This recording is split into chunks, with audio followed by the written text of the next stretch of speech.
So as always, it is my absolute pleasure to have my Education and Youth Services Committee meeting. But this time, I have the pleasure also of collaborating with the Libraries and Cultural Affairs Committee with the chairwoman as Ms. Joan Claude, who's there, as you can see her, sitting next to our esteemed second chair, John Isaacs, who always, he's like my I don't know, guardian angel, I guess you want to call him, there for me. So, Ms. Claude, you want to start out with anything? Yes, welcome all to this hybrid meeting. I'd like to start off with a little prayer. Dear Heavenly Father, we thank you for this day. We thank you for bringing us all here safely. Those who are home, dear Lord, you brought them home safely. And those who are in this space that we got here safely, dear Lord. Thank you for this day. Thank you for protecting us, for being with us, dear Heavenly Father. And as we gather for this meeting, we invite your presence. You say we are 2 or 3 are gathered together, you're there in the midst. So we invite you, dear Lord, to be with this meeting. And we pray that everything that we do will be done decently and in order, that we will not speak over each other, and that we will respect each other's space, each other's words, and that someone will go away from this meeting having learned something that is important to them and important to those in our community and those we will communicate with. We thank you, Lord, for everything that you've done for us, everything that you are doing, and everything that you promised that you will do for us. And when this meeting is finished, dear Lord, that you will take us back home safely to our destination. In Jesus' name, amen. Amen. Amen. Amen. Thank you so much. And Amen. I also want to add Happy Pride Month. It makes me feel so good to be able to say that. Yes. As we all know, where that originally started at the Stonewall, 1969, who I'm so fortunate to know the person that owns it now. And my nephew works at the Julius Bar, which is also owned by the same people that own the Stonewall. So it makes me feel really good to be able to say Happy Pride. Thank you.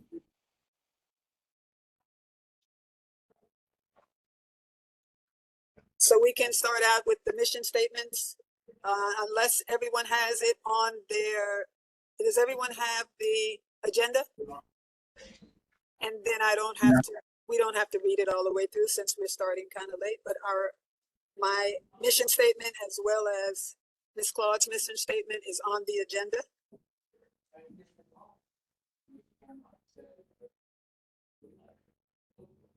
And right now we do not have any, let me make sure before I say any elected officials. No. Ms. Parks, Yes. is there anything you'd like to say before we start our presentations? No, I thank you for the invitation, and I've been trying to get over to the meetings, and I'm just able to make it this time. So I'm looking forward to many more meetings to know Thank you. what's going on and to join. Thank you. Thank you so much. I appreciate that. I want to welcome all of our community board members and members of the community. So the first presentation that we're going to have is by Miss Raquel Russell George, and it's working with what you have. And I mean, I was loving the whole idea. I've been trying to get her and get with her for a minute. We've been missing each other, so it is my pleasure to introduce her. Thank you. Good evening, everyone. My name is Raquel Russell George, and I'm just here tonight to just sort of present a personal financial roadmap on how we can create one for ourselves and others that help others that we might know.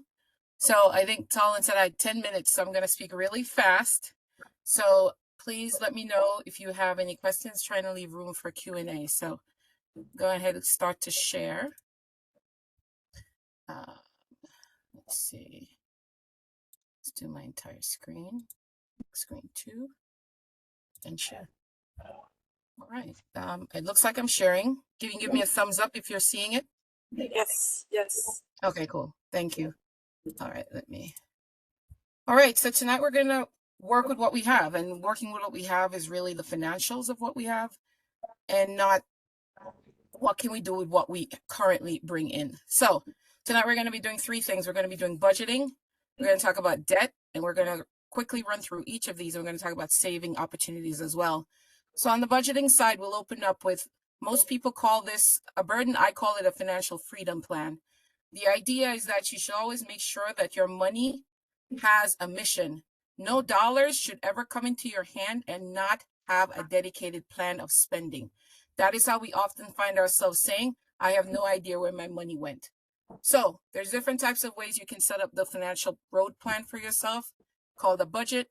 You can do it by a percentage base, which is 50, 30, 20 percentage. 50 to your living expenses, 30 towards your savings, 20 towards your debt, depending on what you're challenging with at that time. Or you can use a 70, 20, 10. Most people in New York City, it's 70% or more for our living expenses. And then the rest that's left over from the 100%, we try to figure out how to balance that. The zero-based budget is the one that I personally use. And this method basically takes all your income, and you just subtract all your expenses that you have. And they should always come out to zero. You should never find yourself with money that does not have a mission, right? So that's the game plan with the zero-based budget. When you're budgeting, the two things you really have to be just aware of is your income and your expenses. How much am I bringing in and how much am I spending? To get a good idea of how much you're spending on average every month, look back at 3 months prior. Look at 3 months credit cards, look at 3 months bank statements, and just write down what you have spent your money on. I have some sample expenses up on the slide. Those are just general. The key thing that really works here is when you look at your expenses, you need to determine, was it a need or did I just want that thing that I used my money for, right? So whenever you're doing a financial plan, you must always make sure that your needs are covered first. Your needs can also be thought of as your four walls, the thing that keeps the roof over your head. Your needs are your food, your utilities, your transportation, and your shelter. You must make sure those four are covered. Once they are covered, then you are free to save, pay down debt, or to do whatever want you have in life. This is a sample budget I've put up here. It's a mock budget. This person is being paid twice a month, and they have chosen to split their checks across their expenses. This is another sort of saving budgeting method that's really helpful. A lot of times people will take one paycheck and they'll pay their entire rent with it. And then they'll find that they have no money left over in that pay period. So this person is actually splitting expenses across 2 pay periods to allow them to have more money each pay period time. This concept is also called sinking funds. You might have heard of it in the finance world. It's really a concept of encumbering money, setting money aside because you know an expense is coming. So that's the game plan here. Let's take a look at how we save money on the needs of life. One of the quick ways that you're looking at transportation is definitely call your insurance provider, sign up for your defensive driving certificate. The class is under $50, but it can save you money for 3 years. You can also, because most of us are now remoting, call your insurance person and tell them, I don't drive as much as I used to. So I'm looking for a discount because I'm driving less, because there is a discount for that. You can always look at the medical side. You know, pharmacies, some prescriptions are very, very expensive. CostPlusDrugs.com. You do need a prescription, but they are way, way cheaper for our everyday drugs, such as for high blood pressure, asthma, and diabetes. Definitely worth checking them out. On the food side, when you're trying to save money on that need, when you go shopping, do not buy things that you like. Buy things that you love. Plan the food you're going to eat. Don't plan the recipe that looks attractive. Plan the thing you're definitely going to eat and that your family's going to eat and focus on that. On the entertainment side, your New York Public Library is absolutely amazing. They have discounts for subscription services. They give a lot of passes to entertainment and museums. And one of the coolest things I've done with them recently is take walking tours with them. We did the Morris Park section of the Bronx. We also did the Fordham Road. And again, these are all free. And the greatest gift I think a New York Public Library membership gives you is access to the LinkedIn Learning Library. So if you are looking to enhance your professional skills or move into another area and you need some certification or training, please sign up for NYPL and get your card. It is all free to us. And on this page are just some apps. Too Good To Go is a food app that I use, and it really allows me to taste different cuisines within the Bronx.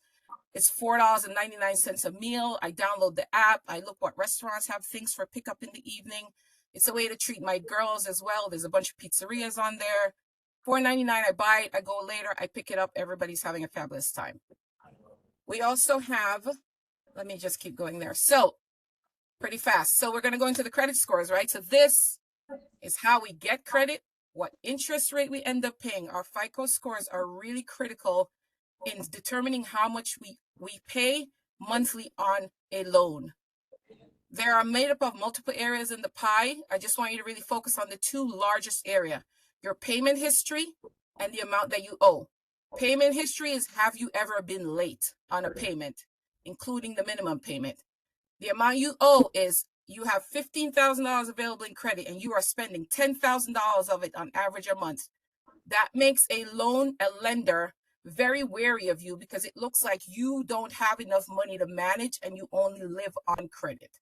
So to challenge that and to increase your score, avoid your late payments, because any payments made after 30 days past due can reduce your score by 100 points, and it can take up to 7 years for you to fix that. The second method is to always use less credit, 30%. A way people really gauge against that is that if you know you are over-credited, once your payments comes out, they say it's due, your statement has closed, hit them with a little bit of money. That's going to take your percentage way down immediately before they report out to the credit bureau. So that's what you're trying to clock against there. If you're struggling with debt, there's two ways to pay down your debt. You can use the avalanche method or the snowball method. The snowball is the quick win method. The snowball allows you to start paying off your debt by starting with the smallest amount that you owe. The avalanche method says we want to save interest over time. So let's start with the debt with the highest interest rate. Both of these methods depend on you just putting something extra to one debt and only paying the minimum due on any other debt that you might owe. And I'll show you here. This is how this makes a huge difference. Store card number one, I owe $2,500. If I just keep paying them the $62.50, it will take me 17 years to pay that off. And that is without me adding any more expenses onto that card. Whenever you see your credit card bills, usually on the left side where the statement period and dates are, they will tell you how long this is going to take you to pay off. If you hit that $2,500 with just an extra $100 a month, you can get rid of it in 1 year and 5 months versus 17 years.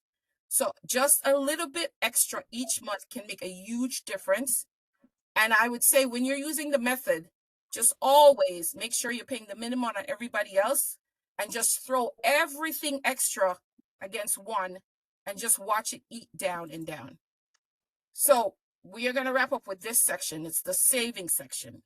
So of course, the reason why we use credit cards is because we really don't have any savings and then emergencies hit and we're like, oh, I need to charge this. So what you first want to do, you want to attack the debt and start with whatever little bit you can. But along with doing that, you want to try to save a little bit of emergency money. You can start with $1,000. $1,000 will cover 4 new tires. It will cover a dental visit. It will cover a copay. It can cover a lot of emergencies for you, so you don't have to grab the card. Start with $1,000, then work your way to saving 3 months of your needs only, not your entire take home. You only want to cover your 4 walls in case anything should happen. So work your way towards saving 3 months for that. The way you can do that is try yourself a little bit of fun savings challenges. Every dollar that comes your way, you save it. Every 5 comes your way, you save it. There's a bunch of challenges out there. YouTube is amazing for that. They'll give you all kind of exciting ways that you can have fun with saving. Ultimately, you want to get to a month ahead buffer. And that's where you really feel like, okay, I'm okay. If anything happens, I'm good. To get to your month ahead, the easiest way to do that is for every bill that you pay each month, try to save that amount each month and put it in a fund. So if my cable bill is $110, I put away $110 this month. I've got that bill covered 1 month ahead if anything should happen. On the future side of the house, you've got your retirement accounts, your 401ks, your 403bs. Those are the ones that you do through your employer. They are usually matched by your employer. Those are pre-tax, so they save you on your pre-tax money, so they save on your tax bill on your paycheck. Your Roth IRA is your individual after-tax account. The beauty of that one is you've already paid the tax. So when you pull the money out after 59 and a half, at age 59 and a half, you will never pay taxes on it again. The 401k, 403b, when you pull those out, usually in the ages of 70 or so, you will be paying taxes on it based on what you're making that time. Saving for our children, 529 plans, absolutely amazing. Another thing I hope that you will share with any community members that you come with that have young children. New York City Kids Rise is a program that's been in place for a few years. It's for kindergartners through 2nd grade. They automatically opened a fund for every child in New York City who is in that grade level. And they have deposited $100 there. They will not add to it, but they encourage parents to also create a 529, but that money is there. And that's the website that folks can go check out if their kid has that account. And as a method of management going forward, working with what you have, if you should ever get any extra money, do not make it just come to you without a plan. I talk about tax refunds. I talk about any sort of side hustles. If you know you're getting extra money, before that money hits you, make sure you know what you're doing with it. And a game plan is you can use a percentage method to help you. 25% you give to yourself because you work hard. 25% you put to savings or paying off your debt. And then 50% to debt if you've got debt. If you've got debt, a biggest portion has to go to that. If you don't, you can distribute as you feel best. Which one would you choose? And we'll close with this slide. Do you want to pay $200 a month on a 20% credit card with $10,000 on it? And in 10 years, you'll have paid it off. Plus, you'll have paid $13,000 in interest. So you will now owe $23,001 is what is left you. Or do we invest that same $200, put it in a little index fund, gaining us about 7%, and in 10 years, you have saved $24,000. But because of the interest you've been gaining over time, which is the key to any wealth, it is time and consistency, you'll have $32,165. So that is what I would like to leave you with tonight. Whenever you set up your financial roadmap to freedom, check on yourself weekly. Make it a Money Monday, a Financial Friday, a Savings Saturday, whatever you want to call it. Just make sure you're checking on yourself weekly. Check on yourself 3 months in. How am I doing? Is my budget good? Am I overspending? Am I underspending? Check on yourself 6 months, and then always do a 1-year assessment. Set yourself up a year in advance. It brings a lot of relief to you to know that you've got a plan. And thank you all for coming and allowing me to come tonight, Tom. I thank you. This is just a resources page that can help families save on the needs of their budgets. These community providers are awesome. They're very easy to talk to, and families can reach out to any of them and get great help. So thank you all very much. Let me just skip verification. There we go. And I'll stop sharing. Is your email available? Thank you. Yes, it is. Is there a chat here, Tom? I didn't see. Yes, Let me see. right hand side, So bottom. my email is REQ. I'm trying to find the chat. REQRUS. So it's the first 3 letters of all my names. REQRUSGEO@gmail.com. And Talon invited me because I was presenting at MS 181. I am happy to present anywhere you would like me to present. I think a lot of this is just what families need to know, and my presentations are much longer, so I go deeper into a workshop style with them. So Anybody have any quick questions for me? I don't want to hold up the meeting. No, you're not holding it up, and I just want to let you know you'll be back in September. Oh, I'm actually in September. I'm actually, just so you all know as well, because we're in the Bronx. The UFT is doing their Bronx Parent Conference on September 28th at Lehman College. I will be presenting in the afternoon workshop session, and I'll be doing a personal finance workshop for parents and any family members that come as well. So are you saying, Tom, I'll be back in September here as well as over there? Yes, ma'am. Yes, ma'am. And we need All to get right. her to come to the high school. You can definitely. I would love to come wherever you are. And I've been doing this for 2 years now. So I have a middle school, I have a high school presentation as well. In the high school presentation, we go into the FAFSA, college costs, how you find out how much college is really costing you. So at high schools, I definitely go into a little bit more detail for the parents on the college cost side as well. Love that. So yeah, so just feel free to email me. And I'll definitely love to connect with you. And like Colin said, I'll be back in September here as well. All right. Thank you so much. Very Thank good. you. Thank you. Thank It's you. I good. appreciate you so much. Thank you. Thank you.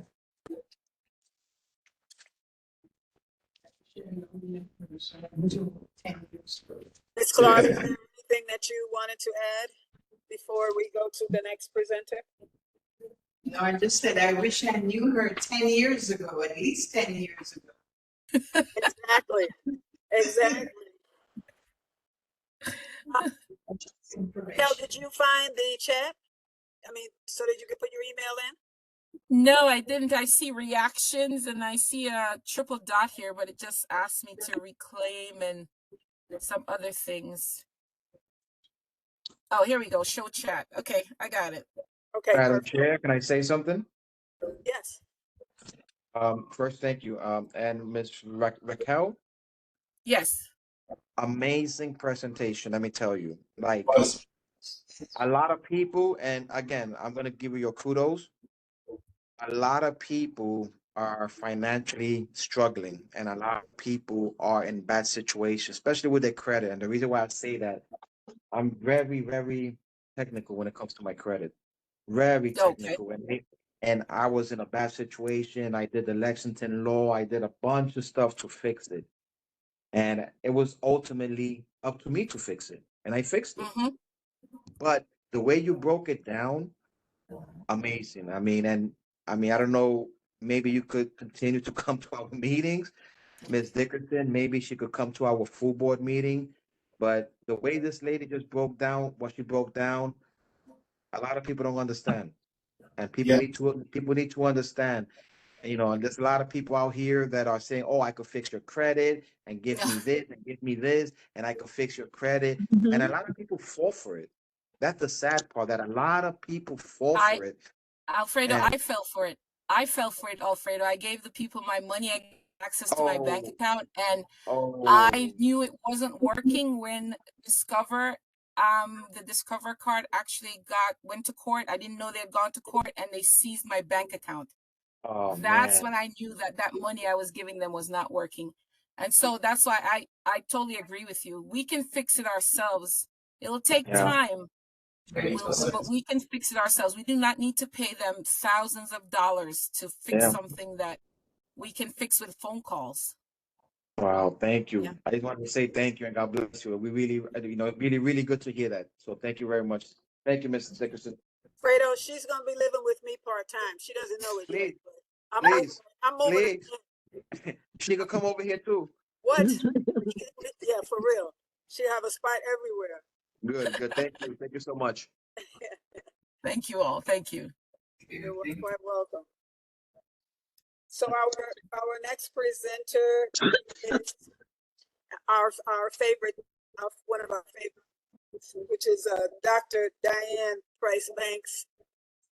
And if you have your agenda, like we spoke about in the beginning, you know everything about her. It would take me like probably half of the meeting to introduce her with her credentials.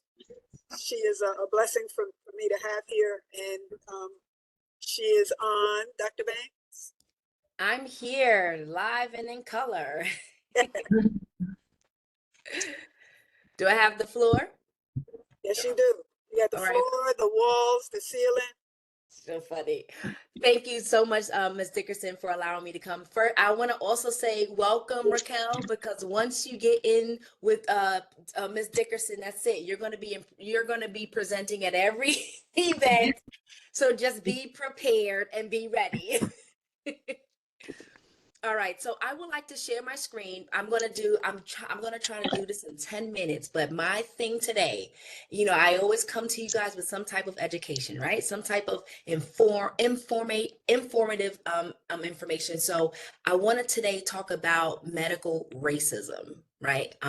As you all know, I'm an epidemiologist. One of the things I do is I help patients try to uncover like some of the clinical diagnosis they may have, and then I work with them through their steps to help the doctors diagnose the patient. So I'm an auxiliary entity with patients that I work with, and so a lot of these things I come across is stemming from medical racism. So I felt in my mind, if I communicate the medical racism to you all, and you all communicate it to others, then we all will be educated on what that is, and when we see it, we will call it out.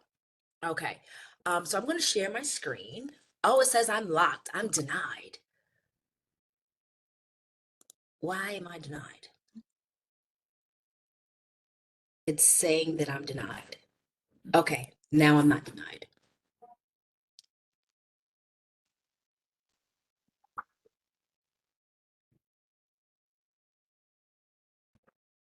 Okay, let's see if this will work. Share screen. Oh, it's not giving me the good stuff.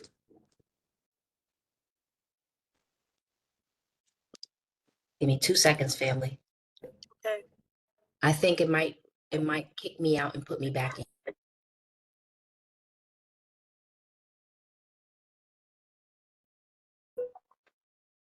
Okay, I think it did exactly what she just said, that it was going to kick her out. So while we are giving her a couple of minutes, Ms. Patterson, it's so great to see you on. Ms. Patterson is from Seton Falls Parks. And it is my pleasure for us to get together and have conversations.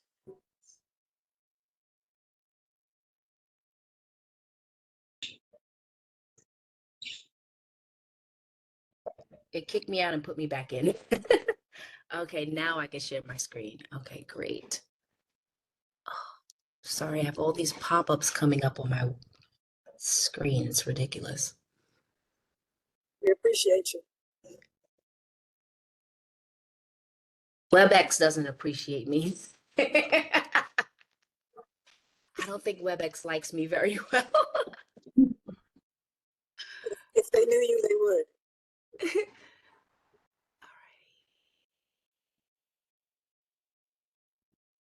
How do I don't think this is going to work, but let me see if this works. What do you all see?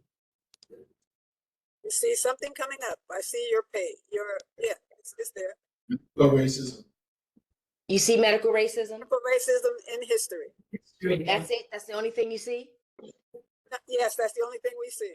Cooking with gas. So let me just go with this real quick. Okay, so let me first define what medical racism is, right? So medical racism is a discriminatory and targeted medical practice that happens to underrepresented individuals, so Black and brown people. This misrepresentation of who we are is demonstrated in medical practices, in research, and in teaching. And these are all driven by biases. I remember in when Vice President, what is her name? I forget her name. Hillary Clinton, when she was running, one of the things she talked about was institutional bias. And this is so prevalent in the medical field, it's not even funny. And it's based on the person's characteristics like race and ethnicity. This typically impacts a lot of ethnic groups, and affects their health outcomes, and it causes or contributes to health care disparities. And what I want to do today with this talk is to open up your eyes to how things that you might not know connect. Because these dots align, and in order for you to see it and feel it, I have to show you. So there are vulnerable groups within the medical racism. We have Black and brown people, right? But then within that, we have subgroups that's also further marginalized, and those are men, women, children, the poor, and those that's disabled. So I want to do a timeline of 100 years of medical racism. Some of these things you're going to know. You're going to be like, oh, I remember that. Oh, I remember when that happened, right? This is not an all-inclusive list. I still have so much more information that I want to put into this. But for now, for this 10 minutes, I'm just going to get the sound bites for you. All right. So timeline started, the earliest note of medical racism was in 1840. 1840 is when a gynecologist at the time took 3 Black African-American slaves at the time and subjected them to a lot of gynecological procedures without anesthesia, etc. So when we go for women, when we go into the OBGYN and we have to do our annual exam and we're getting on the stirrups and they're taking that those the equipment and going into our bodies and opening it up so that they could see our cervix. Well, think about the women that was the catalyst for that examination. And that was these women here. So that was called the Alabama GYN study. They had no anesthesia. They cut into their bodies and they manipulated and mutilated their bodies, and they did not have any type of anesthesia. So they were feeling the full scope of pain from this. But we have, out of this, we do have the gynecological processes that some of us undergo today. Spirometer is how the African Americans, how people breathe, and they're studying how people was breathing over time. And this spirometer is what they use, and they have you. It's a tube that they put into your mouth, and they say breathe out, and they're measuring your lung capacity. Well, they did that with the Black soldiers and realized, well, the Black soldiers were different from the white soldiers, and that they had more lung capacity than the white soldiers. So they said that that the lungs of the Black soldiers were inferior. And this started the what we're going to term the race correction medicine. Race correction medicine is basically a math equation that's put in to dumb down the Black race and build up the white race. So they'll say, for example, and you're going to see this throughout this information. I will show you again, but I don't have that much time, so I'll just do a spotlight. But it was at this time in 1860 where this started to happen, where they're saying, okay, we have to. Miss Patterson, you saying something? I missed it. I'm sorry.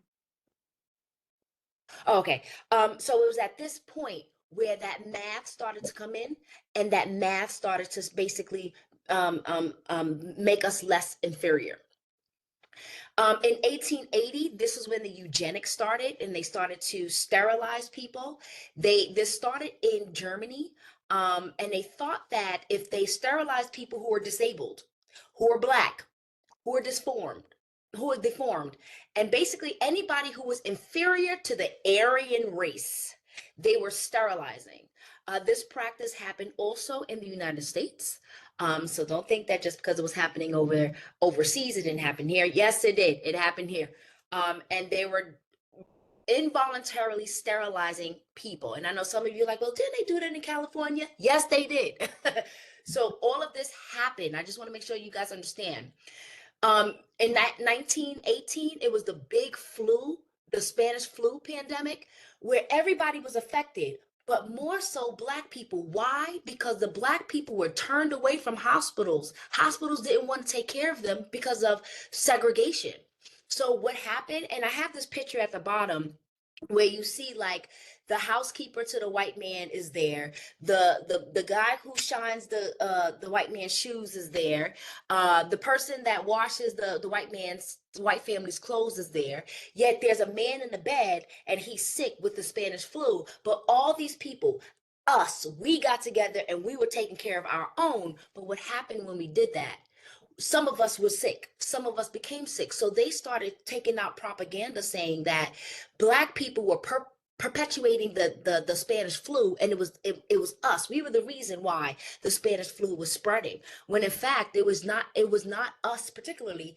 We didn't have access to care. So what did that mean? More Black people were dying from the Spanish flu than the white population, because the white population had access to the hospitals.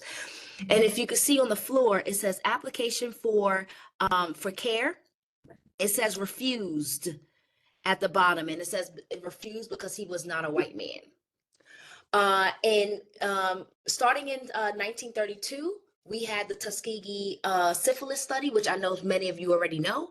They told 600 Black men that they had bad blood, when in fact they had syphilis. Now, there's some studies that saying that the doctors did not introduce syphilis to these individuals, but I do have records stating that they were injected with syphilis.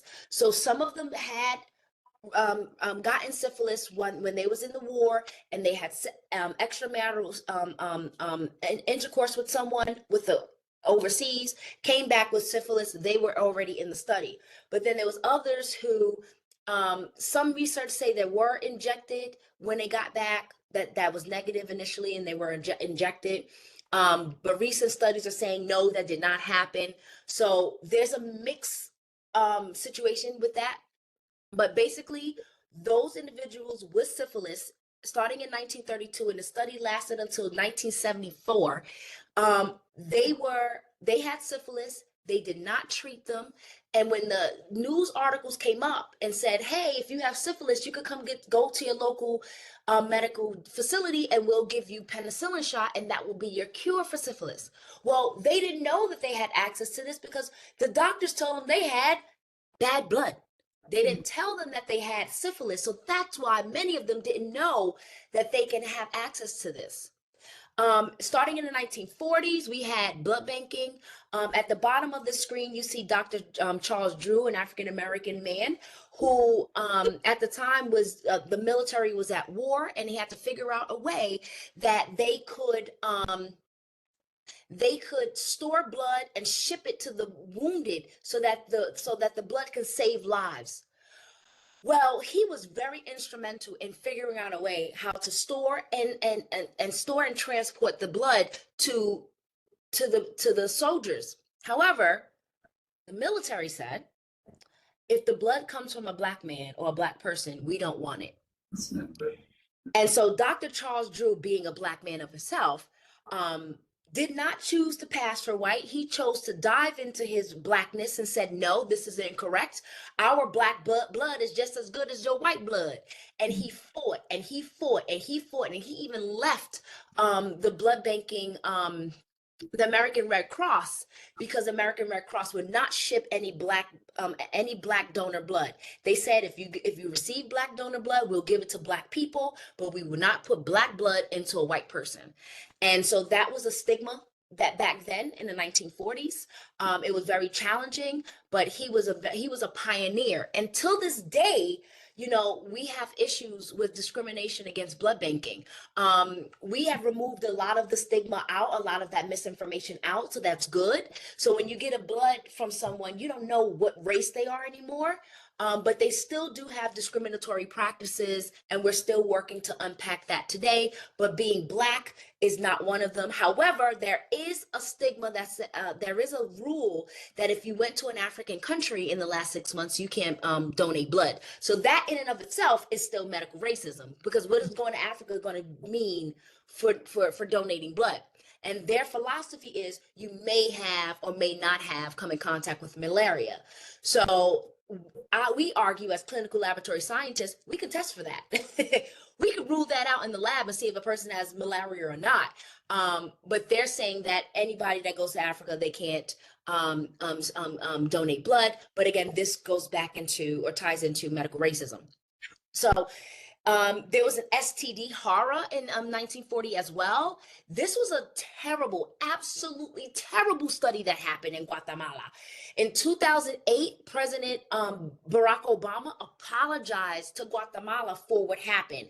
Basically, we had some prestigious scientists from like Yale and Harvard go over to Guatemala, and they took uninformed citizens of Guatemala, and they intentionally, listen to what I'm saying, they intentionally infected them with sexually transmitted diseases.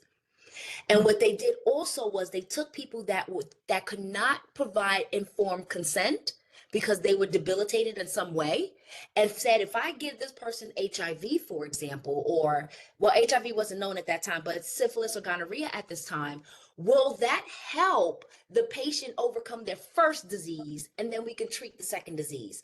Many people died. And many people were still living with at the time, people was living with the venereal disease and passing it on to other Guatemalans as a result of this study. And the last three studies I'm going to talk about is, one of them was Henrietta Lacks. Many of you probably seen the movie, read the book. I had opportunity to meet one of the great grandchildren, so that was fantastic. But in 1950, as you know, Henrietta Lacks had a very rare form of cancer, a cervical cancer. And this cancer was able to grow outside of the body. What they did was they took Henrietta Lacks cells, now we call them in the hospital HeLa cells, and they used them without her consent, made a ton of money off of her cells. And this is Johns Hopkins, by the way.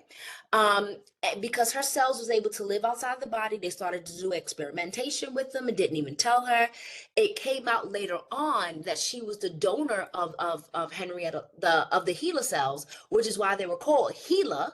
And when her family found out, they said, oh, no, buddy, we're suing. And they've been suing to try to get the rights to all the money that was made from Johns Hopkins and pharmaceutical companies, etc. And we use them today, and I had no idea, but we use them today. When I use them, for example, we infect them with so many things, and we allow the cells to overcome, and that's how we get antibiotics now, that's how we get vaccines now. We use her HeLa cells to this day in 2024. The EGRF, we talked about that, is that race correction, right? So it's a calculation or a formula they use to basically dumb down our potential, or to prevent us from having access to certain transplants or certain procedures. So real quick, and I know Ms. Tolene is like, dang, hurry up. So for example, look at this picture at the bottom, where it's graded in 1970. It started happening in 1970. You have a Black person, and then you have a non-Black person. So if you notice the non-Black person, they have a lower EGFR, right? What that means is that they now have access to medication. They are going to get transplant on the transplant list earlier. They're going to get referrals to like CKD referrals. They're going to also get dialysis initiated earlier. Whereas, because we have this calculation that's going to up the Black person's EGFR by 16 to 18%, that means that they need a higher dose of the medication. That means that their time to get transplant or be put on a transplant list will be delayed. Their CKD referrals will be delayed, and dialysis will be delayed. So that's why every time we are like, well, why aren't we on the transplant list sooner? Well, this is why, because that EGFR is saying that we don't need it. And that's not the case. And we have to get rid of the EGFR, or at least get rid of the race factor in the EGFR, so that we can be on the same line as non-Blacks when it comes to urgent care. The last thing is that we started noting this in 2014 was the Black maternal death. I'm sure you've heard that Black women giving birth to babies is like one of the leading cause of death for Black women. Well, that's because the doctors are not listening to Black women when they're in the hospital. So many times the Black woman is telling the the clinician, my legs are swollen. My skin is clammy. I feel feverish. I don't feel well. Something's not right. And they're not listening to them because in the medical schools, they're taught that African American women have a higher tolerance for pain. So they don't need certain services and certain care. So that's what it comes down to. So I wanted to give you a snapshot. I know I only had 10 minutes, so it was very quick. I apologize for how quick it was. But I do this, I have a full-on presentation, but hopefully you got the information. Yes, we did. Thank you very much. Great presentation. Even though the time was short, you put in a lot, and I think we got a lot from it. Now the goal is to spread the word. And if you're sitting in the doctor's office and they're talking to you about EGFR, you're going to say, no, ma'am, sir. Remove the race factor when you're doing the calculation, and let's see what that transplant looks like now. Well, you know, this is extremely interesting to me, Dr. Banks, because I am a transplant recipient, right? I just got a brand new heart 3 years ago. So that's quite interesting. Thank you very much. Dr. Banks is the person that I have called and spoke with regarding everything about me since day one to get all the information and anything that I needed concerning testing. So this is how, you know, I feel like I was truly blessed to get her. Is there anybody else that has any other questions or anything you'd like to say? It's Raquel. I haven't heard a lot about the women in the gunk. So how do they determine level of pain with a woman who's undergoing, deliveries? Is it that when we screen for the epidural, or is it that like how many days? Is it hours? Like what is the methodology that they're using to determine when we will need some sort of pain medication? So they're not using a methodology in terms of they're looking at the clinical picture and then they're saying, well, if there's something that makes them feel like this patient really, really needs pain medication or some supportive care, they'll give it to them. But typically they're taught at school that they have a high tolerance for pain. And the reason why they're asking for pain medication is because they have an addictive personality and they want to abuse and use drugs. So their mindset is, I'm not going to allow you to abuse the drugs and abuse me, so I'm going to ignore you. So a lot of these women that are dying, they're dying because these things are preventable, right? And the ones that are not dying, they have family that's advocating and saying, hey, my wife or my daughter or my whoever is screaming this, that, and the third, go service them. And I mean, personally, I was at a hospital in the Bronx and I went to go see my aunt in the hospital, and she had the clammy skin. She had the high blood pressure. She had all the telltale signs that she was not doing well. She had a fever of 102. So when I walked in, she couldn't even keep her eyes open. And I said, what's going on with you? And when I called the doctor in to take care of her, and I told them who I was, as soon as I said, I'm an epidemiologist. Now the whole hospital is scrambling. Oh, snap, we got an epidemiologist in the building. But why did I have to do that? Why didn't you service her when she was there? My aunt was on the brink of death. And had I not walked into that room when I did, she would not be here today raising her child. And so it's people like us that's advocating this. This is why it's important for me to communicate to you all what are some of the telltale signs so that you can go into that hospital room and say, hey, that ain't right. Fix that. Yeah, greatly appreciated. Thank you. Mm-hmm. Thank you.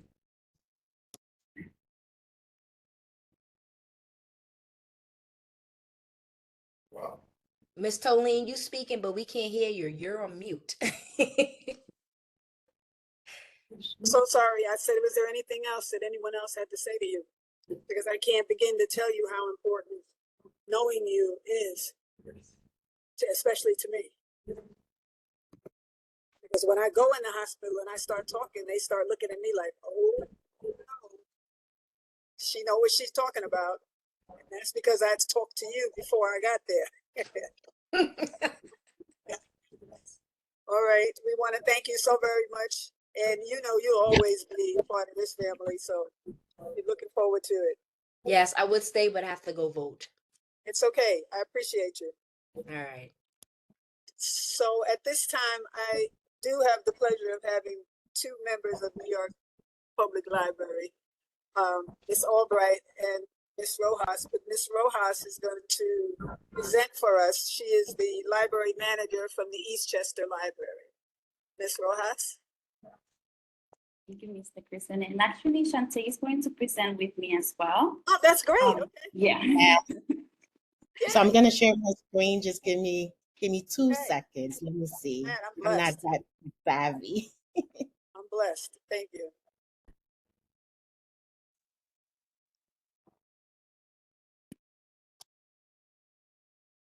It's cold in this room.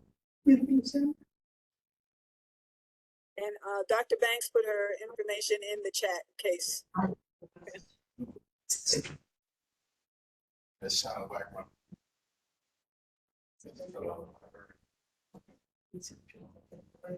All right. So everyone's able to see the screen, correct? The presentation? Yes. All right. Good. All right. Good. So welcome everyone. Thank you for being here today. As Mr. Kristen said, I'm Stephanie Rojas. I am the library manager of the Eastchester branch. We are located in 1385 East Gone Hill Road, which is right across the street from the 5 train, if you're familiar with that area. And I'm also joined by my colleague, Shantae Albright. She is the library manager from Wakefield. And we are here to share a lot of the amazing programs that we have for you this summer. First, this summer we have, and actually all year long, we have all kinds of free programs, book giveaways, and so much more. We're going to talk about a little bit about how to get a library card, some of our online resources that some of them that Ms. Raquel also mentioned during her presentation. We're going to talk about Cultural Pass and a lot of our summer reading programs as well for all ages. So I'll be talking about library cards and what awesome free stuff you could get with the library card. So first, with a library card, you can check out up to 50 books, access to ebooks and audiobooks, access to free database, access to computers and laptops, Culture Pass, get free access to New York City museums with a library card. And the best part, there's no late fees. So as Shantae mentioned, we have no late fees at the library anymore. So if you're running a bit late on your book, don't worry about it. As long as you return it back to the library, then we won't charge you any fines anymore. But Simply E and Libby is our e-reader app, which is, you have access to all kinds of ebooks, whether that is bestsellers, classics, nonfiction. It's like having the library in the palm of your hand. So you can download the app to any device, any phone, and also iPad. Both Simply E and Libby give you access to ebooks. Simply E is the NYPL. The application, Libby you have access to even more books because other library systems also participate in it. All you have to get is your library card and know your PIN number, which you can go to any NYPL location to sign up for a library card. Culture Pass. Culture Pass is a service that allows library card holders to visit cultural institutions throughout the city for free, which includes American Museum of Natural History, Intrepid Sea, Air, Space Museum, the Metropolitan Museum of Art, and more. So this is the best part when you get your library card. So when you come visit your local library, either Wakefield or Eastchester branch, you could come in the library, sign up for a library card, and then we have brochures of the Culture Pass. So if you ever want to visit the website, is culturepass.nyc. So part of your summer should be going to all these amazing institutions that you usually have to pay a heavy fee to go, and with your library card you have access to it for free. So why not get it, right? So, but we also have additional programs and services for free for teens, for children, and for adults as well. And we're going to talk about that in the next slide. So when it comes to the Eastchester Library, we have a summer reading challenge for children. Registration opens on July 2nd, and the goal is for the children to read up to 100 books by the end of the summer, or by the end of the summer, which our summer ends on August 23rd, which is our end of summer celebration. So every Friday, children that are registered for the Sensei, can you just go back? No. So every Friday, children can register to be part of the reading challenge. And every Friday, that's when we encourage you to come with your list of books that you have read. And every 10 book that you read, then the child can get a special prize. The whole goal of it is for children to continue reading and developing those essential skills that are so important when they go back to school. So that, and the prices also just makes a huge difference when they get it. So the registration opens on July 2nd at 3:30. So you're more than welcome to stop by if you have any children that would like to participate in the program. This is an overall all of our children's program for the summer. We have our summer kickoff event, which is July 2nd at 3:30 as well. We're bringing the zoo into the library. So we're gonna have animals from Harry Potter, as they told us. So you don't have to register for any of these events except one of them. But for this one specifically, you don't have to register. We're also going to be giving away books. We're going to be giving away snacks as well. And everyone is welcome. Although it says children's program, everyone is welcome. At the end of the day, to animals, we're still giving away stuff for the community in general. We also have Little Mover Story Time, which is story time for children ages 0 to 5. That's every Wednesday at 11 o'clock. This program offers an opportunity to introduce children to reading from a very young age, which is extremely important. So we read some songs to them, we read some books to them, we sing songs, the ABC. At the end of it, we also have an art and craft program for them. Process art, it's very similar to that, but we eliminate the story time and we focus on sensory activity and using and for the child to develop the different motor skills. We have Genius Hour, which is our STEM workshops every Wednesday at 3:30. We also have a very cute program, Read with a Therapy Dog, where children who register for this one. These are only programs that you require in registration. But the child can read for 15 minutes to a therapy dog. And that program is really, really beneficial because it eliminates the judgment that children might feel when they have an adult there with them in the room. The therapy dog is just there to listen and to be petted, and that's all it needs to do. So again, for that you have to register, which you can always give us a call to register or stop by the branch. And we also have our reading room Fridays, which is where we transform the room for children into different atmospheres. So what would it be like to read in the dark, or what would it be like to be reading in the train, or what would we like to read in at home where there's noises around. So the whole point is to train the child to read in different environments. And that's at every Friday at 3 p.m. We also have teen programs. Our teen kickoff event is July 11 at 3:30. We will introduce our teens to different technology programs. And those technology programs include like Procreate, if you're familiar with Procreate, iPads, 3D printers, and a lot of very cool stuff that we have for teens. We have video games and board games every Monday at 3:30, and we have on Thursdays where we also introduce different kinds of arts and craft and technology programs for children.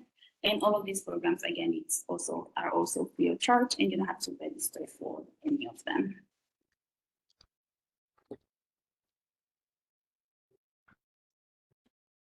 So I want to present the summer programs that's coming up at the Wakefield Library. And we are located in 4100 Laura Place. We're right down the block from the community board. So the first thing I want to discuss, Wakefield is part of the Summer Reading Adventures for Adult. We are collaborating with the National Book Foundation for this summer collaboration. This summer is marking the 75th anniversary of the National Book Foundation, and we are partnering on a summer reading adventure with adults. So this is really important because every summer we usually have summer reading for children and teens, but never really for adults. So this is the first time Wakefield will have a summer reading program for adults. Um, and with this collaboration and for people to participate, tote bags will be served as prizes for patrons who complete a print activity card. Um, we have activity cards at the branch. So if anybody's interested, you can visit Wakefield Library and we could provide more information about the program. And also, patrons can bring their complete activity cards to the Wakefield Library and chance to win even more prizes through the National Book Foundation raffle. So currently adult programs at Wakefield Library, we do provide computer classes Monday and Wednesdays at 12 p.m. So for our computer classes, unfortunately you do have to register. So you could come into the branch in person to register for the computer classes, or you could call the library and somebody will be able to sign you up. And also, we do have adult bingo for adults. So that's every Tuesdays at 1 p.m. And for the adult bingo, you don't have to register. You could just come in. So upcoming children's program at Wakefield. Um, we have Summer Adventure Arts and Crafts, which is every Wednesdays at 2:30. Summer Family Story Time every Wednesdays and Saturdays at 11 a.m. Build a Club STEM program Thursdays at 2:30 p.m. So the Build Club is basically we do different science experiments with the kids, or we do like kind of like science experiments with Legos because they do like to build like their own building, their own park, um, playground with the Legos. So that's one of the popular programs at Wakefield. And children board game hour every Tuesdays at 2:30. So these programs will start next week, the week of July 1st. But tomorrow we do have our summer kickoff um at 3 o'clock. We're gonna have a musical guest. He's like an Emmy Award um musical performer, Fuge. We're gonna have a dance party for the kids. So if anybody's interested, it's a free program. You could come in, visit us at 3 p.m. So Wakefield is a teen center. We do have a teen center for the teens, which was funded by Google. So we have teen video games every Tuesday at 4 p.m. Positivity Thursday is usually like an art program for teens. So that's every Thursdays at 3:30. And then summer films, we do like to show movies for teens. So we're gonna have that every Friday at 3 p.m. And one more thing I would like to highlight, also Wakefield do provide English classes. English classes is very high demand. So we're gonna have our summer information session on 2 days, July 11th and July 22nd at 12 p.m. So if you know anybody that's interested in English classes, just let them know it do start at 12, but I advise to come early, maybe 11 o'clock, because usually when we have our information session, it be a very long line. And we just want to end with sharing the enrichment program that NYPL is offering. It's not being hosted at either of our location, Eastchester or Wakefield. However, this is a enrichment program that runs from July 1st to for 6 weeks at 5 different locations across the Bronx, Manhattan, and Staten Island. The locations are listed here, but this is sort of like an after-school program. So if any child that's going to summer school, if they have any help with their homework, or if they're just looking for enrichment activities, you can visit any of these locations and they'll be able to assist you. You also don't have to register for any of them. You can they're pop-ups, so you can just show up and ask them to help you or to help your child with any of the homework or any enrichment activities that you would like your child to take part of. And that's it. If you guys have any questions, we'll be here to answer them, but we also want to share our email address. You're more than welcome to email us at any point in time. If you would like to know more about the library and our services as well. Throughout this whole presentation, we emphasize a lot the fact that it's free, and everything that we provide for the materials for every single one of our programs is also free. So we are one of the very few spaces where we offer anything that is for free, and even the space itself, you don't have to purchase anything, but just use it. So we welcome everyone to be part of it. Thank you. If anybody will have any questions, we're here as well. Thank Could you. you give the link to the culture card again? I think it's I'm gonna put it in the chat. Thanks very much, Shantae.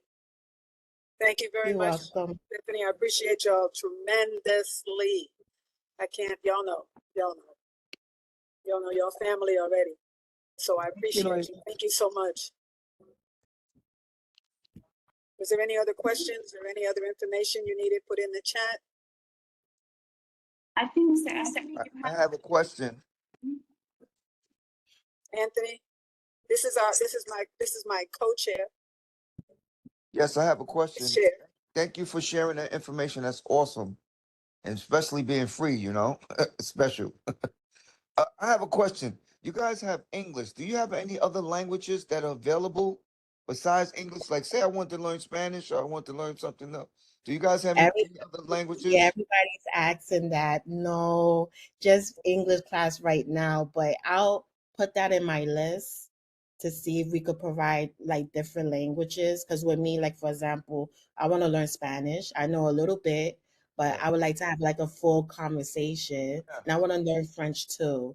So I'm gonna put that in my list. But you have my contact. So once I could get the program going, I'll definitely present it to the community board.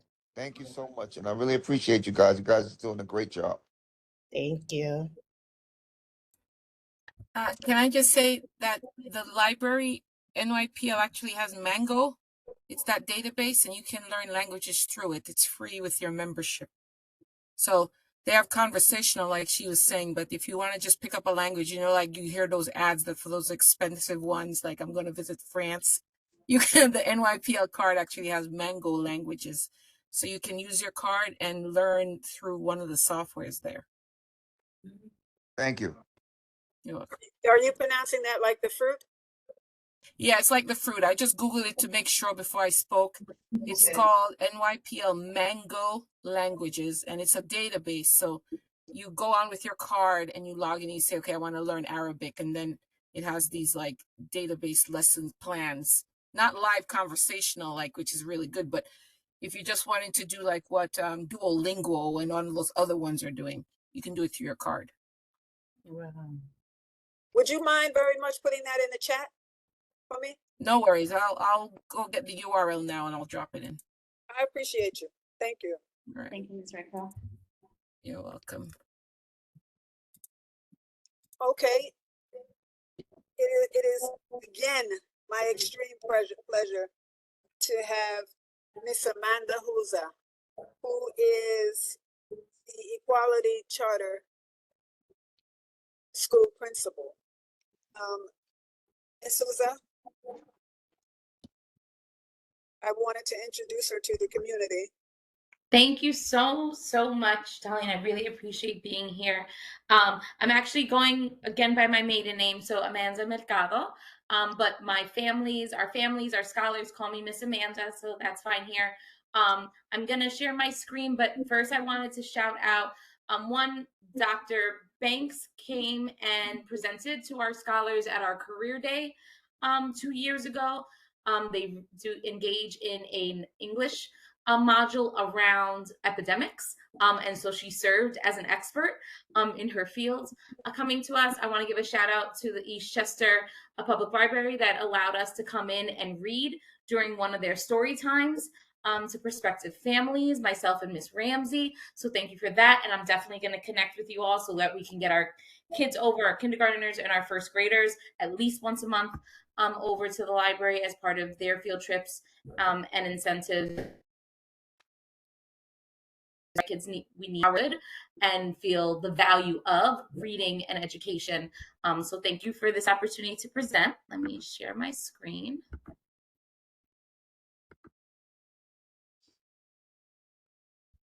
Oh, and by the way, Raquel, while you were on, so I was emailing the New York City Kids Rise for a partnership. They do partnerships with charters. Oh, nice.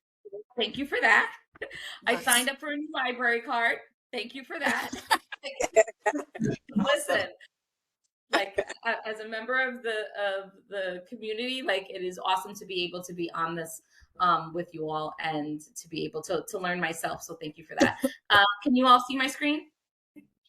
Yes. All right. So Equality Charter School. We are a K through 12 educational program. And this is just a little bit more about me. I am a Bronx native and resident. I have 2 children who attend New York City public schools. My daughter goes to the High School of Art and Design. She is a rising senior, and my son goes to Bronxdale Academy and participates in their Autism Nest program. He is a rising sophomore.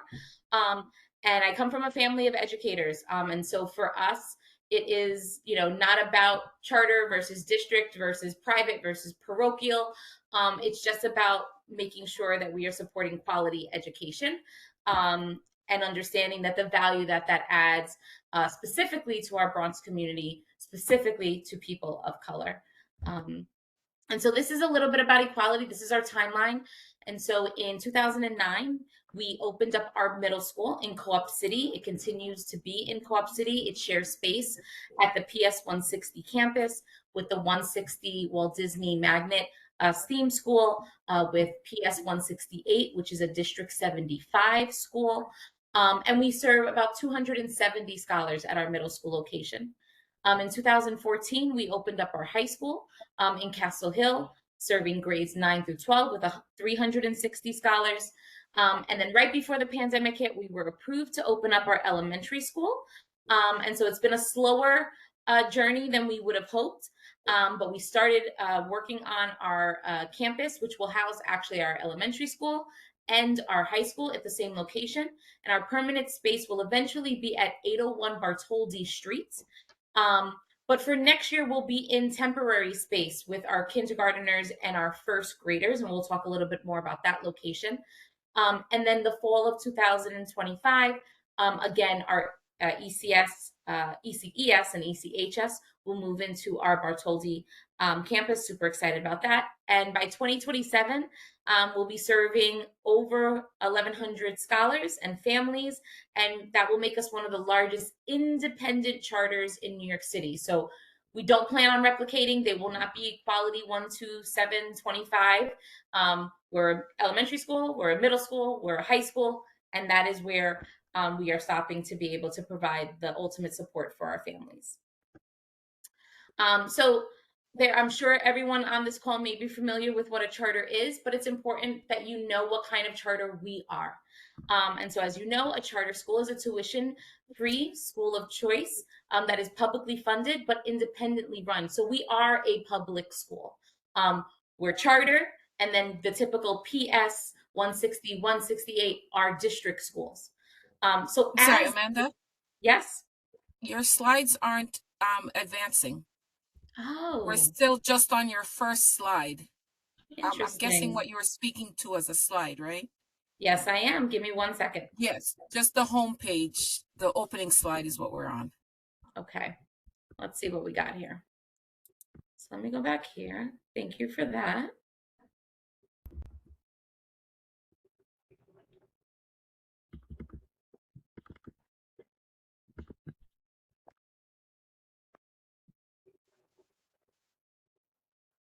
Do you see still that just that home slide?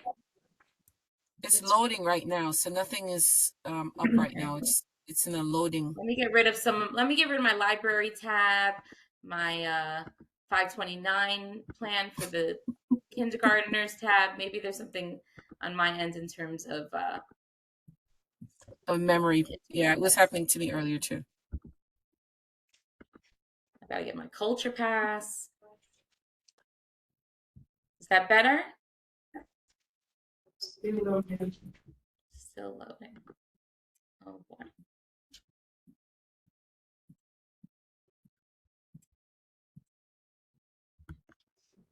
Okay.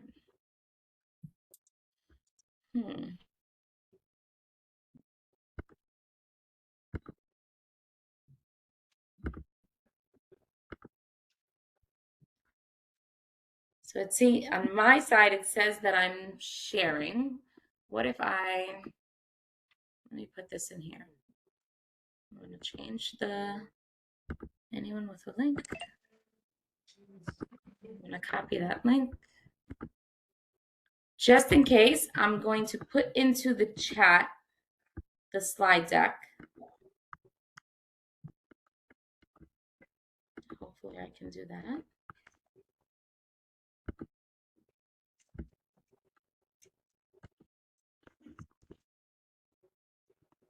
And so if there's still an issue with the sharing, you should be able to click on that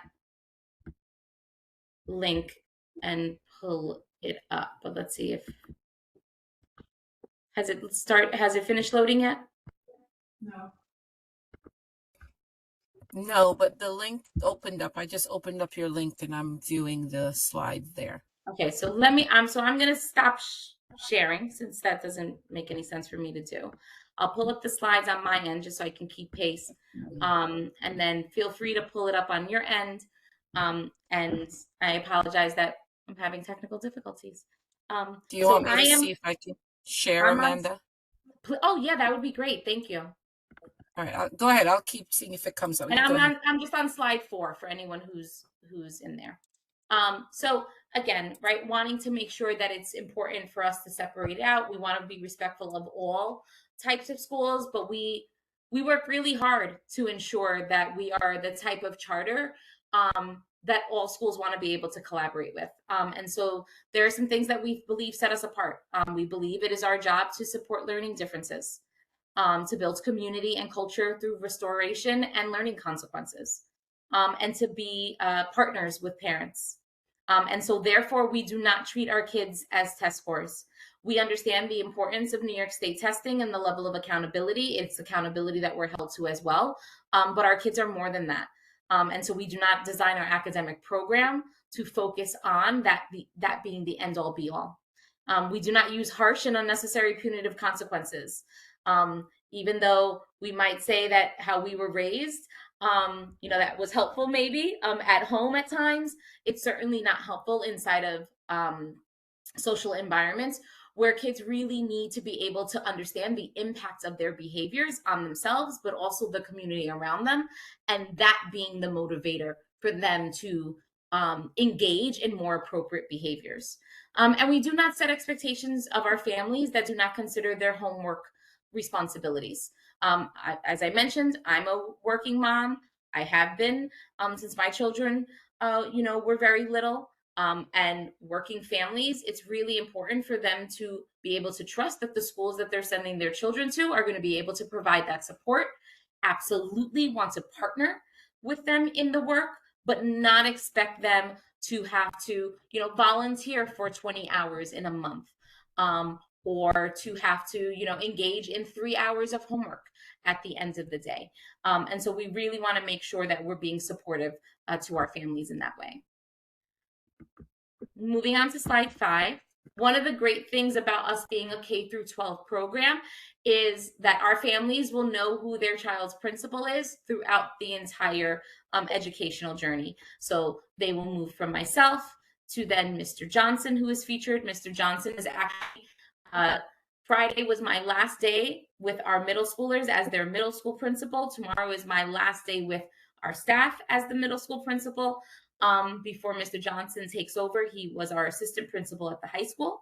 And then Ms. Dennis is currently a supervisor at our high school who'll be taking over as the principal in that role. And we have opportunities to collaborate and work with one another. And I am super excited to be able to have partners in this work with our families. Our mission is to ensure each scholar reaches individual academic and personal success through a nurturing scholar-centered approach. We are not a college only for all school. We believe that our job is to be able to open all of the doors that children and their families want them to walk through, and then for them to be able to make the decision as to which doors they decide to walk through, close, open again, go back in and out of. And so with that, it is again around creating a holistic program for our scholars that honors the fact that while college may be an option, it is not the only option, and it may not be the first option, and that is okay. Moving to slide 7, that work is grounded in our core values, achievement and progress, integrity, responsibility, and self-knowledge. And it's important to note that these are not things that we just put upon our kids. These are values that we hold ourselves to as staff members, making sure that we are living them, breathing them, serving as models of them, and also holding ourselves accountable for when we fall short of them to be able to provide that model for our kids as well. Moving to slide 8, a little bit more about who our kids are. So we are a school in District 11. Our high school for the next year will be in District 8, but moving over to District 11 once we are in our permanent campus. That was always the design of our charter, was to serve families in District 11. And with that, we also have a preference in our lottery for 25% students with disabilities. So when the lottery gets pulled, the first seats that get pulled are for students with disabilities. We've actually grown accustomed to doing this work really, really well. Our results are proven in terms of being anywhere from 15 to 20 percentage points over the city and the state percents for graduation rates for students with disabilities from high school. And our program includes integrated co-teaching, which is a general education teacher and a special education teacher, an on-site speech provider, special education teacher support services, so scholars who might need support with just a push-in for a period or pull out to get some support with executive functioning and organizational skills. And we have experience working with the Committee of Preschool Special Education, both on a professional lens, but also on a personal lens. I myself was a parent who worked closely with the Committee of Preschool Special Education as my son was diagnosed very early on with autism. We don't right now have services for self-contained or scholars who might have on their IEPs 12-1 or 6-1 settings, and that's something that we're really transparent about with our families, but also helping them to make that decision. Charter school families do have the right to say, even though 12-1 or 6-1 is listed on my child's IEP, I want to choose for them to be in an integrated co-taught session service. And the majority of the time that works really well. Maybe the 12-1 or the 6-1 was too restrictive of an environment. And when it's not working and we don't think we're the very best to provide that service, we work with the families to find them a setting that is more conducive and is going to support their child better. We think we're really great at the work we do. We also know that comes with a level of being humble and acknowledging when we're not the best at it. And we just want all of our families to feel supported and get the very best education that their child deserves. Moving on to slide 9, we also have a preference in our lottery for 10% English language learners. In Co-op City, that's a little more difficult. It's English language learner population is not as high as that. As we go across District 11, the goal is to be able to provide that level of support. And then there's a possibility that we might even look into increasing the percentage of that in our preference. So again, the first 25% of seats go to students with disabilities, 10% English language learners. And there are some times where there are scholars who have both an IEP and are learning English. So we service those scholars as well. Our programming includes language support on tech devices. We have English language learner teachers and coordinators. And then for scholars who really need additional support, they might receive additional instruction inside of an English to speakers of other language class. Moving to slide 10. So our location, as I mentioned, we're going to be in temporary space for next year. That'll be at 3901 White Plains Road off of East 222nd Street. So depending on when you were in the neighborhood last, you either are considering that the closed down Walgreens or the closed down Rite Aid. But that's actually been converted of our core space, our cafeteria, sort of like our mixed purpose room, multi-purpose room. And then inside of or within the parking lot of that area are modular classrooms that have been set up. And I have some pictures of that. This is a sort of what our permanent home will be. I'll go back to that. So this is the renovations that have undergone inside of that Walgreens space. So you can see this, the picture to the left is the entranceway. There's a double entrance. So this way families do not have to actually go into the space where children will be receiving instruction or having lunch in order to get their needs met. But then also the space has been converted so that this way it looks like a space that children want to be able to enjoy. And so we're really excited about our music program that we're going to be having in place, our movement and PE program, and those will take place inside of this core area.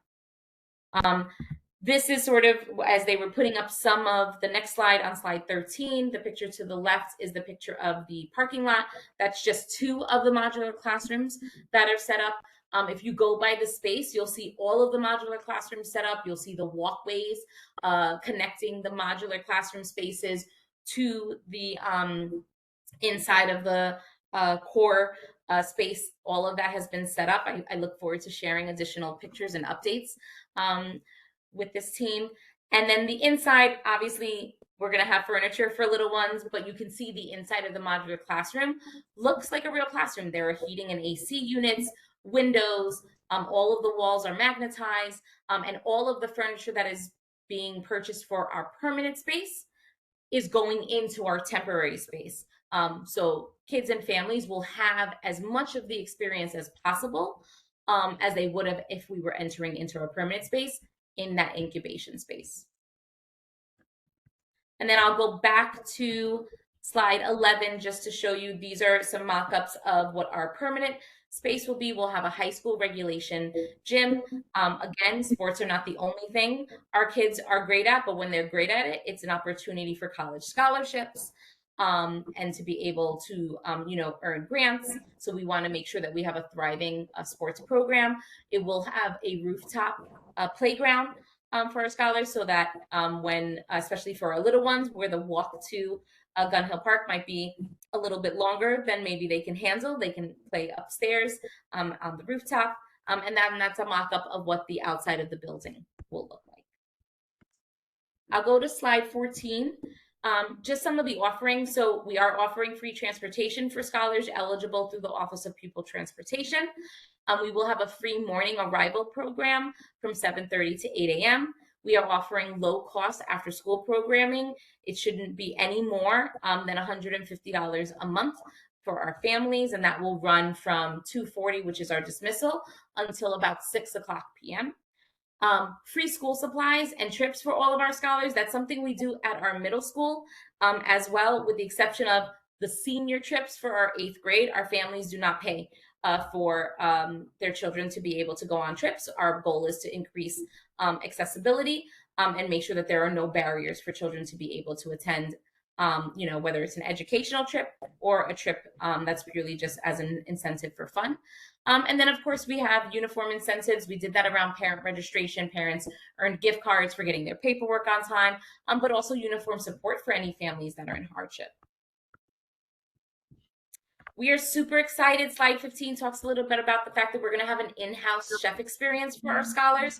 So the first year during the temporary space, they won't be cooking on site. The food will be brought over to our elementary school, our middle school, and our high school. But at the permanent location, we actually have been working to build out a $500,000 kitchen. And we are working with Red Rabbit, which provides community well-made, appropriately seasoned, culturally relevant food. We featured them in one of our staff meetings. We did not tell the staff that this was going to be our new scholar food provider. The feedback was wonderful, and our thoughts were, if it's good enough for our kids, it's good enough for our adults. So when I sat down to jerk chicken and sweet plantains and fresh fruit and really fresh baked bread, I was amazed. And so I can't wait for us to be able to bring that to our families, because we know when we feed our children's brains, they're able to operate and then they can focus on the learning that they need to do. Slide 16 and 17 talk a little bit about our instructional program, just the curriculum that we're going to be using. So for reading and writing, it's core knowledge, language arts. For math, it's Eureka Squared. For science, it's Science 21.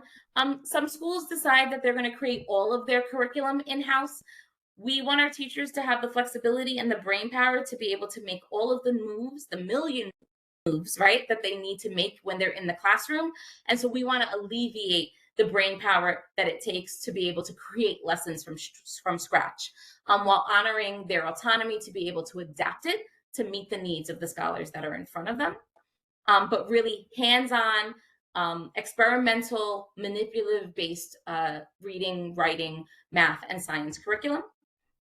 Slide 17, our music and our physical education programs, however, will be teacher created. And we are so happy to have 2 teachers filling these roles who have over 10 years each of experience in their roles with elementary school. And then our social emotional support will be focused with a program called DESA. It's actually similar to the one that the New York City Department of Education uses. And that really focuses on CASEL, which are the counseling standards. And social emotional support is woven through our day. Just like our middle school, our elementary school scholars will have advisory 5 days a week. They'll have the typical morning meeting, but we'll also have, an advisory check-in before they go out to lunch. What were they successful at? What do they need to continue to work on? Are there specific games that they need to play during recess that are going to help them to build those skills? When they get back from lunch and recess, they'll have time for mindfulness, working on breathing and self-regulation techniques. We see this a lot at our middle school, where our kids are able to recover after they've had an outburst, but it takes time, and that time takes away from them being able to learn inside of a classroom. So what can we do at the younger years to be able to support them to build some of those recovery skills and tools more efficiently, so that they can spend less time getting to that recovery spot when they are in crisis or they are feeling overwhelmed by their emotions? I know as adults, we often feel overwhelmed by our emotions, and we will do meditation or breathing or mindfulness. And so again, if it's good enough for us, it should be good enough, for our kids. We want to make sure that they have access to that as well. And that ends my presentation. Again, I'm really looking forward to all the different partnerships and collaborations that we'll be able to have. I really am so excited, but also so grateful for the welcoming of us to meetings like this, of understanding that all charters are created equal, and giving us the opportunity, to speak for ourselves and for what we do and what we bring to the community. A community that I absolutely love. It fills me with such great honor to be able to do this work in the Bronx, where I was raised, where I grew up, where I didn't have the option outside of, had different options, right? Coming from a mother who's an educator and the decisions that she decided to make. And so being able to provide another choice to our families is an honor, but is also an awesome responsibility that I do not take lightly. So thank you very much for allowing me to present today. I look forward to presenting again soon. Awesome. Thank you so very much. I appreciate you. You know, I deal strictly with knowing that it takes a village. I truly believe that. And you know, I am a retired educator, administrator, and especially a special ed teacher. So thank you so much. I appreciate you, and you definitely will be back because it is important for me to share with our community. We are basically finished with the presentations, but there is one other person from my stakeholders corner, because if you look at the agenda, you see in item number 9, I have a stakeholders corner, which is my village. And I just wanted to see if Sheba Simpson Amsterdam. Sheba, are you there? Hi. I was trying to figure out how to post what you gave me, and I cannot for the life of me. Are you able to share it? It's okay. No. No? Okay. That's why I sent it to you. It's okay. I can just, at the end of it, I'll just say it. It's not a problem. Okay. Thank you. No problem. This Good evening, is my, everyone. I was gonna say, this is Go my ahead. advocate, my author, my activist, and a teacher. Go ahead. I'm sorry. No, you said everything. I was about to do my little spiel, but it's okay. Good evening, everyone. I am Sheba Simpson Amsterdam. I am an educator. I also am a mom. I'm an author. I am an activist, and I am definitely a person who believes in special education. So, Miss Amanda, your presentation really struck at the heart of me, and I love the fact that you have taken on the charge of ensuring that the children who have disabilities at your schools will have the access to the services and resources that they so rightly deserve. So I appreciate that. So Lady T, as I call her, contacted me hours before this meeting and asked me, could I speak about Pride? New York City Pride. And I'm like, you always do this, because my intentions was to stay offline and off camera tonight. But when she asked, the answer is always yes. So with that being said, happy Pride, New York City 2024. It is with great and immense joy and pride that I wish the vibrant and resilient LGBTQIA plus community of New York City a very happy Pride. This month, celebrate love, diversity, and the incredible strides made in New York City has always been a beacon of hope and a cradle of activism for the LGBTQIA plus community, from the historic Stonewall riots to the monumental civil rights. Our city has been at the forefront of that movement, lighting the way for the world. This month, as we march through the streets adorned with our rainbows, we will honor those who continue the fight, and those who will carry the torch forward. Pride is more than just a parade and a celebration. It is a powerful reminder of our strength, our resilience, and our unwavering commitment to a future can live authentically and freely.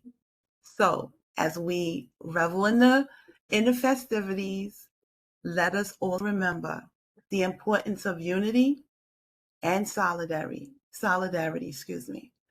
Let us support one another as we always do, amplify our voices, continue to push for a world where love in all its beautiful forms is celebrated every day. So, happy Pride, New York City. Let's march with pride, love, and with pride. And remember, those who are not part of the LGBTQIA plus community, remember, someone you love may be gay. So think before you speak hate. Love is love. Thank you. I yield back. Thank you, thank you. Now y'all see why, no matter whether it's how soon or whatever I need to get her. Yes, I know. Trust me, I know my people. All right. Miss Claude? As usual, she did very well. Miss Claude, is there anything that you would like to say other than? And it is so freeing for a lot of them. Those who can come out, it's like a big thing lifted off their shoulders. Some of them are still living in fear and it's so free.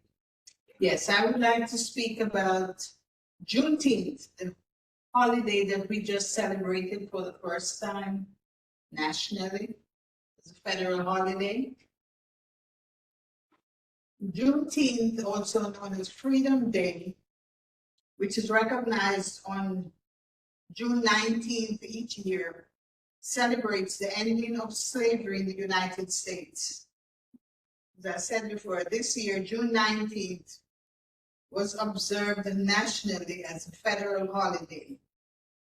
Juneteenth, also known as Independence Day, Freedom Day, and Emancipation Day, is a blend of June and 19, which marks June 19, 1865, the day that Union Army Major General Gordon Granger rode into Galveston, Texas, and issued a General Order No. 3, proclaiming that the enslaved African Americans there were free. A proclamation on Juneteenth Day of Observance 2022 states. How long were you thinking of? Because it's almost 9 o'clock. Okay. States, after the Union Army captured New Orleans in 1862, slave owners in the Confederate States migrated to Texas with more than 150,000 enslaved Black persons. For 3 years, even after President Lincoln issued the Emancipation Proclamation, enslaved Black Americans in Texas remained in brutal bondage, immorally and illegally deprived of their freedom and basic dignity. On June 19, 1865, over 2 years after President Lincoln declared all enslaved persons free, Major General Gordon Granger and Union Army troops marched to Galveston, Texas, to enforce the Emancipation Proclamation and free the last enslaved African Americans in Texas. Those who were freed from bondage celebrated their long overdue emancipation on June 19th.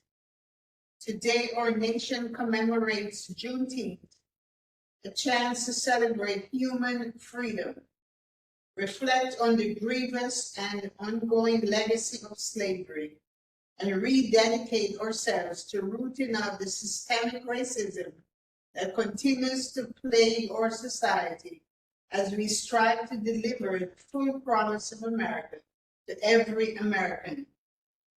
Thus, Juneteenth, we are freshly reminded that the poisonous ideology of racism has not yet been defeated, it only hides.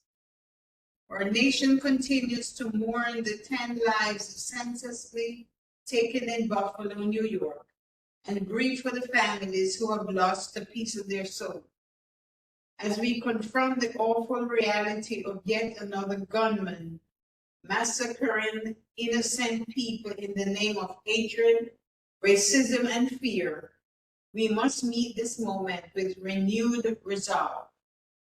We must stand together against white supremacy and show that bigotry and hate have no safe harbor in America. Juneteenth is a day to reflect on both bondage and freedom, a day of both pain and purpose. It is, in equal measure, remembrance of both the long, hard night of slavery and subjugation, as well as a celebration of the promise of a brighter morning to come. On Juneteenth, we remember our extraordinary capacity to heal, to hope, and to emerge from our worst moments as a stronger, freer, and more just nation. It is also a day to celebrate the power and resilience of Black Americans who have endured generations of oppression in the ongoing journey toward equal justice, equal dignity, equal rights, and equal opportunity in America. Last year, I was proud to sign, Mr. President, who said I was proud to sign bipartisan legislation establishing Juneteenth as our newest federal holiday so that all Americans can feel the power of this day, learn from our history, celebrate our progress, and recognize and engage in the work that continues. Great nations do not ignore their most painful moments, they face them. We grow stronger as a country when we honestly confront our past injustices, including the profound suffering and injustice wrought by slavery and generations of segregation and discrimination against Black Americans. To heal, we must remember. We must never rest until the promise of our nation is made real for all Americans. The emancipation of enslaved African Americans was not the end of our nation's work to deliver on the promise of equality. It was only the beginning. On Juneteenth, we recommit to our shared work to ensure racial injustice and equality in America. We commemorate the centuries of struggle and progress led by abolitionists, educators, civil rights advocates, lawyers, activists, trade unionists, religious leaders, public officials, and everyday Americans who have brought our nation closer to following its promise. In signing the proclamation, the President said, I call upon the people of the United States to acknowledge and condemn the history of slavery in our nation and recognize how the impact of America's sin remains. I call on every American to celebrate the emancipation of all Black Americans and commit together to eradicate systemic racism and inequity that can never be tolerated and must always be fought against. Respectfully submitted, Joan A. Clark. And we were happy to celebrate June 19th this year, a holiday, a free day. We feel as if, yes, it's Freedom Day, but the things that are happening these days really make you wonder and say, Are we going back or are we moving forward? So that's my presentation on Juneteenth. Very well put. Thank you so much. Thank you. Just before we end this meeting, I was just contacted by Miss Carol Singleton, who would just like to say a few words before we close. Hi, everybody. Unfortunately, I had a meeting right before this, so I wasn't able to join early on, but I enjoyed all of the folks that spoke since I've been on. And I've met some of you before too. These are always good meetings. So just a little bit about what I'm doing at Children's Aid. By the way, I used to teach with Talene, so we were colleagues as teachers. And right now what I do is I'm the supervisor at the Education Specialist Unit in Manhattan and the Bronx. And we support our children from kindergarten all the way up through high school, as well as helping them get into training programs and college. And we have 42 students now in college, which, you know, these are all foster care children and families. We have 4 children, young people that are now doing master's degrees, and we have 14 or 15 children that next fall will begin their college journey. And as you mentioned also, if I might say, Amanda, correct? That you mentioned that we support them in whatever their endeavors, whatever they're interested in doing once they graduate from high school. And so I'm with like-minded people here. I've spoken a little bit with Miss Shiva before. I've spoken a little bit with Miss Dr. Banks before. She's presented to my students as well. So I'm in good company, and I'm very pleased to be here with all of you. Thank you. Thank you so much, Carol. As always, I appreciate you and love you. Thank you. Thank you. So at this time, I regretfully, because you know I could do this all night long, I have to close out our meeting. Ms. Claude, would you like to close out for me? And I'm looking forward to all of you. Don't even think you're getting away with it. I'm looking forward to all of you next year in September. Okay, and Ms. Jones is saying she appreciates everyone that was on tonight. Ms. Jones is from the CEC. Ashley Jones is president of CEC. So please, I'll see y'all in September and talk to y'all many times during the year. I also have Mr. Knox saying thank you and good night. He's from the Aspida program at 144 campus. Okay, so all right, thank you. Ms. Claude? I must say that I enjoyed this collaboration with the youth services, youth and education services. This was a wonderful evening of information, and everyone presented so well, and there was so much information to take away from here, and this was wonderful. Thank you, Ms. Tolene. You're quite welcome. It's really good, as always. Thank you, John. John, I don't know, boy. I know if you weren't my My girl, I catch you. Thank you so much, John. I need y'all to get home safe, and we will be ending this meeting. I need it's 9:01 p.m. You can also find us in YouTube. You can go back and look over this and get any information you need from this. We have a YouTube channel for our meetings. Okay. Yes. All right. All right. Thank you. God bless you all. Be safe. Have a good night, everyone. Thank Thank you. you. Bye-bye. Thank Good you. night, Thank everyone. you. Good night, Thank everyone. you. Good night, everybody. Good night. Right, and thank you all for your time. Yes, thank you all. Time well spent. Thursday, see you guys Thursday. Good Yeah, board yeah. meeting. Thursday we have full board meeting. Thanks, So you Mr. got Jones, for coming on. Thursday. Yes. Thank you, Yeah, Fredo. Fredo, thank you so much, Fredo.